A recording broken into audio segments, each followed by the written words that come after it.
Aha! So that fence did work. Come here. Yeah. Dead. Hi there, and welcome back to my Tekkit world. And I realised after recording the last video or two that there was something I said I was going to do, which I then forgot about, and that is to look at the lighting in here. Now, I mentioned earlier that I'd got one of them things, luminators, that's the word, on the wall there, which was flickering whenever it was daylight and off at night. And I realised after I'd edited the video what it was that was wrong. Yeah. Basic error. What I'd done is I'd wired it up so that it was connected to the input, the flow of energy down there from the solar cell, but it wasn't connected to the output of a bat box. So what was happening was the packets of energy would be coming down from the solar cells during daylight, some of which would go to the solar cell, making it go on, and the rest would go down into the bat box, which would then leave the solar cell without power, the illuminator without power, and it would flicker off. And that was it. And then at night, of course, it was getting no energy back from the bat box in order to go on.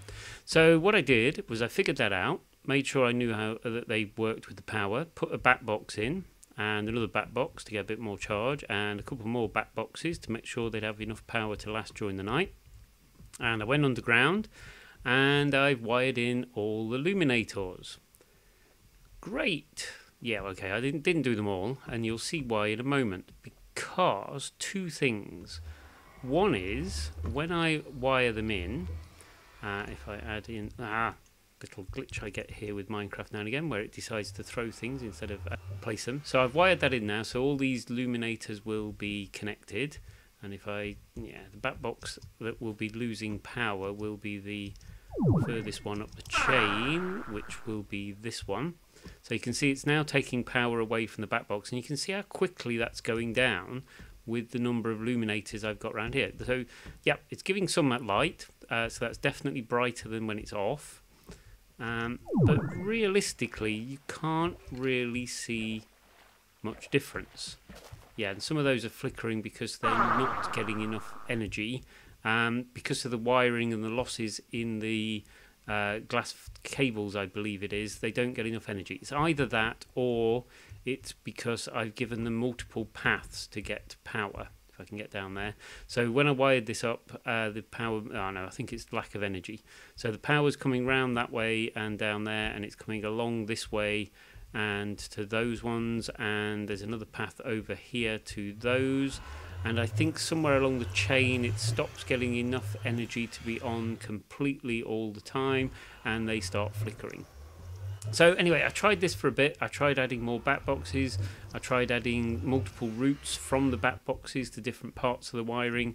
I'd done various experiments, and eventually I just reached the stage of thinking, forget it. These are a waste of time. Don't like them. Okay, they burn mobs if they walk over them and a few other bits and pieces which are nice benefits, but I don't like them. So instead, you may have spotted earlier, I've been making these. So these are the white lamps that are powered just by redstone, and these are created using white lumar, which is very easily crafted from bone meal, glowstone and redstone. So I created myself a load of those. I then condensed a load of glass and a load of redstone, combined those together, and in no time gave myself 3 stacks of those.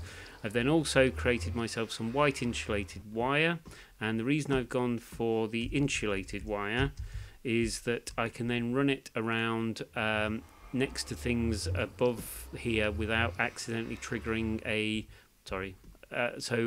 on the ceiling here, if I'm running next to blocks which have got other things which are switched on and off, let's say for instance this engine here, if I wasn't using insulated wire and you placed it alongside things like this, it would conduct into the block, which could have unanticipated consequences for items that rely on a redstone signal. So I've mostly crafted white insulated wire, which is created from red alloy wire and wool, and the red alloy wire is created in an alloy furnace from 4 redstone and an alloy ingot. So a lot of that was set going over here in the alloy furnace I'd made myself earlier, and I've left this going over there. It's run out of redstone now, so I created a load of those and then crafted it with a load of wool into the insulated wires. And the next job will be to rip out all of this glass fibre cable, all of these luminators, which will get destroyed in the process, which is slightly annoying, but hey ho. And then I've got to figure out how I'm going to choose to do the wiring up to here, because one of the things that annoyingly I've noticed is these cover plates, which I did to make a nice high ceiling in here, you can't place wires on. So I can place wires on blocks, but I can't place wires on the cover things. And I've tried doing that with either the panels or the covers, and neither of them can you place them along underneath. So I'm going to have to put solid blocks in and run the wires either along the floor and then up, or solid blocks in paths all the way along the ceiling. Not quite sure which. And I'm also going to have to put in a little bit of obviously non-insulated wires, depending on how exactly I end up joining those on to the blocks. But I'm thinking it should be relatively... yeah, there's a water source up there, isn't there? Forgot about that. And this pickaxe is rather efficient, so it tends to cut through multiple bits very quickly. Yes. Bit of an accident. Let's just get up here a second. Oh dear. Bit of a mess. Just patch this a second. Down we come. Put that in there. Yeah. Oops. I need something besides an axe for cutting these holes. Yeah, so anyway, I think I'll be putting something like this in for each lamp. So there'll probably be a lamp there. Yeah. Maybe a block next to it. No, I think it'll probably be best if we do a block underneath. There and there. I have a vague feeling that you have to have the wire, insulated wire, actually pointing into these blocks, which may make this slightly more complicated than I had in my... no, I think I know. If we put the wire... killing a block with a block. Silly. I think if I put the wire in positions like that, it will get the power there. So if I put a lever in down here, let's just run this out here just to check. And we have a lever, which I happen to have with me. We put that there. That will turn the lamps on. So I think I'll end up with an arrangement like this, with a block and a block to get the wire up, and then other than that, run the wires along the floor.